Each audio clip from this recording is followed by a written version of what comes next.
Hello friends, आप सभी का एक बार फिर से स्वागत है धस्माना इंग्लिश क्लासेस में।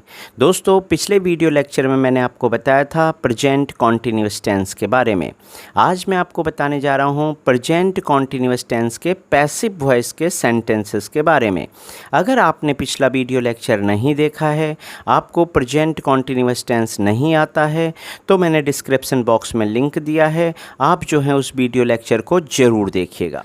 अक्सर मैंने देखा है कि छात्र प्रेजेंट कॉन्टिन्यूअस के पैसिव वॉइस के सेंटेंसेस को प्रेजेंट कॉन्टिन्यूअस टेंस का समझ लेते हैं। अगर आप भी ऐसी ही गलती करते हैं तो आप इस वीडियो लेक्चर को शुरू से आखिर तक ज़रूर देखिएगा। मुझे विश्वास है कि आपका कॉन्सेप्ट क्लियर हो जाएगा और आप आगे से ऐसी गलती नहीं करेंगे। तो आइए हम आज का टॉपिक शुरू करते हैं। देखिए, अब हम कैसे पहचानेंगे कि ये वाला वाक्य जो है प्रेजेंट कॉन्टिन्यूअस का पैसिव वॉइस का वाक्य है या नहीं है। तो इसके लिए हमें करना क्या है, सबसे पहले हमें ये देखना है कि जो हिंदी वाक्य होता है उसकी क्रिया को हमें देखना है। तो जब कभी भी किसी हिंदी वाक्य की क्रिया के अंत में, जो उस वाक्य की मुख्य क्रिया है, जब उसके अंत में बड़ा आ, बड़ी ई या ए, इन तीनों में से किसी एक की मात्रा आई होगी और उसके तुरंत बाद जा रहा है, जा रही है, जा रहे हैं, जा रहा हूँ या जा रही हूँ, इन शब्दों का प्रयोग होगा, तो वो वाला वाक्य जो है प्रेजेंट कॉन्टिन्यूअस का पैसिव वॉइस का वाक्य होगा। ध्यान रखिए, इस प्रकार के वाक्यों में जा रहा, जा रही, जा रहा, ये जो शब्द होते हैं ये वर्ब का काम नहीं करते हैं, ये मेन वर्ब नहीं होते हैं, ये ध्यान में रखना है। दूसरी बात, इस तरह के सेंटेंसेस में जो है सब्जेक्ट नहीं पाया जाता है, यानी कि इसमें जो सब्जेक्ट होता है वो हिडन होता है, मीन्स वो नहीं पाया जाता है। दूसरी बात एक और आपको ध्यान रखनी है, अगर कभी किसी वाक्य में सब्जेक्ट मिल भी गया, यानी कि सब्जेक्ट अगर है भी, तो हिंदी वाक्य में जो सब्जेक्ट होगा उसके बाद द्वारा शब्द जरूर आया होगा। तो इस तरह के सेंटेंसेस में ये इसकी पहचान है और इसी से हम पहचान पाते हैं कि ये वाला वाक्य जो है प्रेजेंट कॉन्टिन्यूअस का पैसिव वॉइस का सेंटेंस है। देखिए, इस तरह के सेंटेंसेस की इंग्लिश बनाने के लिए हमें रूल फॉलो करना होगा। सबसे पहले नाउन या प्रोनाउन का यूज़ होगा, उसके बाद इज एम आर में से सब्जेक्ट के अनुसार कोई एक हेल्पिंग वर्ब यूज होगी। फिर अगर हिंदी वाक्य नेगेटिव है तो नॉट का यूज किया जाएगा, अदरवाइज नॉट का यूज नहीं करेंगे। इसके बाद बीइंग का यूज होगा, वर्ब की थर्ड फॉर्म, और लास्ट में ऑब्जेक्ट का यूज किया जाएगा। ये जो रूल है ये अफर्मेटिव और नेगेटिव सेंटेंसेस में ही यूज होगा। अब हम एग्जाम्पल के थ्रू समझते हैं कि इस तरह के सेंटेंसेस को हम कैसे पहचानेंगे और इनकी इंग्लिश किस तरह से बनाई जाएगी। पहला एग्जाम्पल है, उसकी प्रतीक्षा की जा रही है। अब इस सेंटेंस को पहले हमने पहचानना है कि ये वाला वाक्य प्रेजेंट कॉन्टिन्यूअस का पैसिव वॉइस का सेंटेंसेस है या नहीं है। अगर है तो क्यों है। देखिए, इसकी पहचान आपको पता ही है कि क्रिया के अंत में आ ई ए की मात्रा आएगी दोस्तों, और उसके बाद तुरंत बाद जा रहा है, जा रही है, जा रहे हैं, इन शब्दों में से कोई एक शब्द आएगा। अब देखते हैं इस वाले वाक्य में, देखते हैं उसकी प्रतीक्षा की जा रही है। यहाँ पर हम सबसे पहले क्रिया देखते हैं, काम क्या हो रहा है यहाँ पर, प्रतीक्षा करना। तो देखो एंड में ई की मात्रा आ रही है, प्रतीक्षा की ई की मात्रा आ रही है, और उसके तुरंत बाद जा रही है इस शब्द का यूज हो रहा है, तो हम समझ जाते हैं कि ये प्रेजेंट कॉन्टिन्यूअस का पैसिव वॉइस का वाक्य है।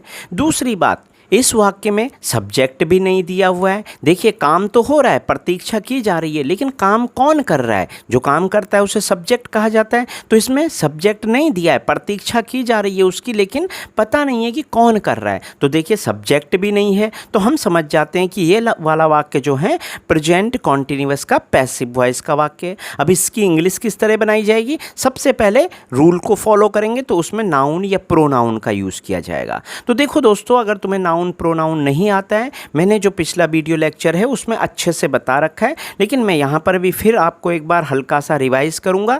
देखिए, जब कभी भी किसी वाक्य में हमें नाउन या प्रोनाउन का पता ना चले, तो उस हिंदी वाक्य की जो मुख्य क्रिया होगी, जो मेन वर्ब होगी, उसके आगे हमें कुछ शब्दों को लगाकर, कुछ प्रश्नवाचक शब्दों को लगाकर प्रश्न पूछने हैं, और जो उत्तर निकलेगा, उत्तर उसी हिंदी सेंटेंस में दिया होगा।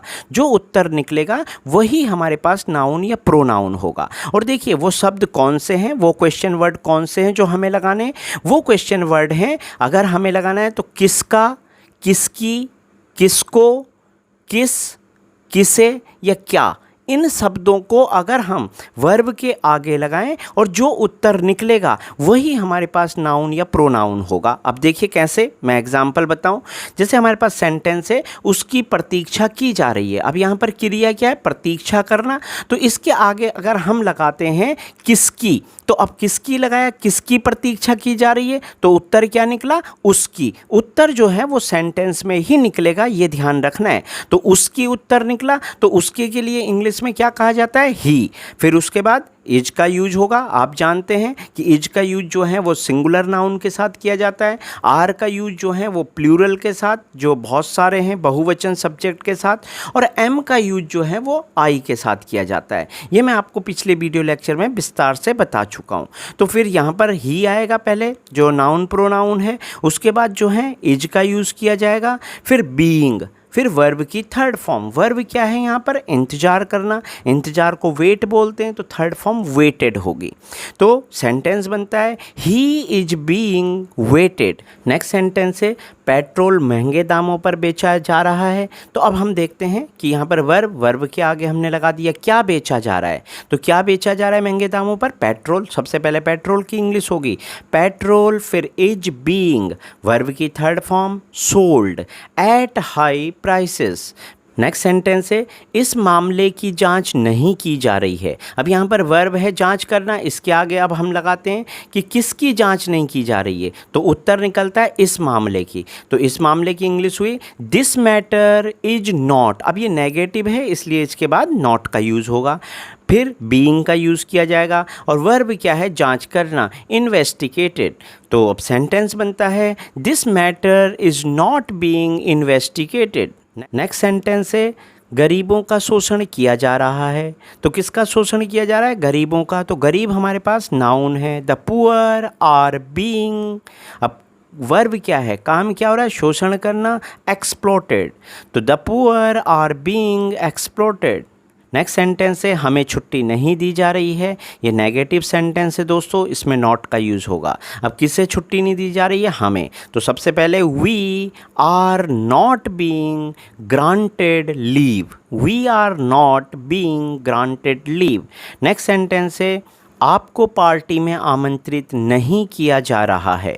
तो किसको आमंत्रित नहीं किया जा रहा है, आपको। तो इसीलिए सबसे पहले यू आर, अब यू के साथ आर का यूज़ होता है, you are not being invited in the party. इसी तरह से अगर इस टेंस के वाक्य जो इंट्रोगेटिव में होंगे तो इंग्लिश बनाने का रूल होगा, अगर क्या शुरू में आया हुआ है दोस्तों और उत्तर हाँ ना में निकलता है, तो इस स्थिति में जो है सबसे पहले हमें इज एम आर का यूज आगे करना होगा। उसके बाद नाउन या प्रोनाउन, हिंदी वाक्य नेगेटिव है तो नॉट लगाएंगे, अदरवाइज नहीं लगाएंगे। फिर बीइंग का यूज़ होगा, वर्ब की थर्ड फॉर्म, और लास्ट में ऑब्जेक्ट का यूज़ किया जाएगा। इसी तरह से अगर किसी प्रश्नवाचक शब्द से प्रश्न पूछा गया होगा तो सबसे पहले उस प्रश्नवाचक शब्द की इंग्लिश लिखी जाएगी, क्वेश्चन वर्ड की इंग्लिश लिखी जाएगी। फिर इज एम आर का यूज़ होगा, फिर नाउन या प्रोनाउन, फिर नॉट, अगर हिंदी वाक्य नेगेटिव है तो नॉट आएगा। फिर बीइंग का यूज़ होगा, वर्ब की थर्ड फॉर्म, और लास्ट में ऑब्जेक्ट का यूज़ किया जाएगा। देखिए एग्जाम्पल देखते हैं। क्या अंग्रेजी सारी दुनिया में बोली जा रही है, तो क्या बोली जा रही है, अंग्रेजी। तो इंग्लिश जो है हमारे पास क्या होगा, नाउन होगा। तो इंग्लिश सिंगुलर है इसीलिए इज का यूज़ सबसे आगे होगा, इज इंग्लिश। फिर बीइंग का यूज़ होगा, वर्ब की थर्ड फॉर्म, स्पीक माने बोलना, थर्ड फॉर्म होगी स्पोकन। और कहाँ बोली जा रही है, पूरी दुनिया में, तो ऑल ओवर द वर्ल्ड। अब पूरा सेंटेंस हुआ is English being spoken all over the world. Next sentence है क्या मेरा पीछा किया जा रहा है। तो किसका पीछा किया जा रहा है, मेरा, यानी कि प्रोनाउन इसमें आई है। तो आई के साथ आप जानते हैं एम का यूज होगा। तो सबसे पहले एम आई बीइंग, और पीछा करने को फॉलो, फर्स्ट फॉर्म है, फॉलोड थर्ड फॉर्म है। तो सेंटेंस हुआ am I being followed. Next sentence है, क्या तुम्हें बरगलाया नहीं जा रहा है। तो देखिए किसे नहीं बरगलाया जा रहा है, तुम्हें। तो यू जो है वो प्रोनाउन होगा, यू के साथ आर यूज होता है तो शुरू में आर का यूज होगा। आर यू नॉट बीइंग, अब बरगलाने की इंग्लिश होती है मिसलीड और इसकी थर्ड फॉर्म होगी मिसलेड। तो सेंटेंस बनता है are you not being misled. Next sentence देखते हैं, आप पर दोष क्यों लगाया जा रहा है। ये भी इंट्रोगेटिव सेंटेंस है, लेकिन इसमें जो प्रश्न पूछा गया है वो क्यों शब्द से पूछा गया है, इसलिए क्यों की इंग्लिश सबसे आगे लिखेंगे तो व्हाई। फिर इसमें देखते हैं कि प्रोनाउन क्या है, वो है यू। तो यू के साथ आर का यूज होता है, इसलिए व्हाई के बाद आर का यूज होगा। तो why are you being blamed, why are you being blamed. Next sentence है, मुझे कहाँ भेजा जा रहा है। अब यहाँ प्रश्नवाचक शब्द क्या है, कहाँ। सबसे पहले कहाँ की इंग्लिश होगी वेयर। फिर इसमें जो है प्रोनाउन है आई, तो आई के साथ एम का यूज होता है, तो where am I being sent. Send की थर्ड फॉर्म होती है सेंट। दोस्तों उम्मीद करता हूँ कि आपको ये वीडियो लेक्चर पसंद आया होगा। देखिए अपने घर पर ज़्यादा से ज़्यादा इस तरह की सेंटेंसेस की प्रैक्टिस कीजिए, तभी आपका डाउट्स क्लियर हो पाएगा। आप एक तरफ प्रेजेंट कॉन्टिन्यूअस टेंस और एक तरफ प्रेजेंट कॉन्टिन्यूअस के पैसिव वॉइस के सेंटेंसेस को लिखिए, दोनों को समझिए, तभी आप उन दोनों का बेसिक डिफरेंस समझ पाएंगे। और अगर आप बार बार प्रैक्टिस करेंगे तो आप कभी भी कंफ्यूज नहीं होंगे कि कौन सा सेंटेंस जो है प्रेजेंट कॉन्टिन्यूअस का है और कौन सा प्रेजेंट कॉन्टिन्यूअस का पैसिव वॉइस का सेंटेंस है। अगर आपको वीडियो पसंद आता है तो आप वीडियो को लाइक शेयर जरूर कीजिए।